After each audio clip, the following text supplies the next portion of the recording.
সকালে আমি 7টার দিকে ট্রমা সেন্টার ঢুকছি, ওইখান থেকে সিরিয়াল বাই লাইন ধরানোর পরে যাতে মানে কাউন্টিং সামনে গেছি, যাওয়ার কজন সিকিউরিটি গার্ডে কইতেছে যে এখনো তুমি কী কারণে আছো এখানে, সুপার ডাক্তার অবসনের এখান থেকে 1 ঘন্টার উপর আসলাম এখানে।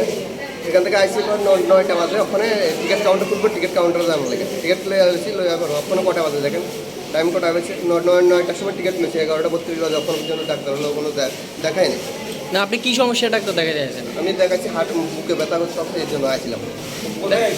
Shantibazar district hospital. এখন আপনি কি চাইতেছেন? ডাক্তার এখনো পর্যন্ত আসছে না, ডাক্তার মানে এই বিষয় নিয়ে মানে কারোর সঙ্গে হসপিটালে যোগাযোগ করছেন না এখন আপনি? মানে কেন ডাক্তার নাই? ডাক্তার আইতাছে বলতেছে, সিকিউরিটি গার্ডে জিজ্ঞেস করলে আইতাছে।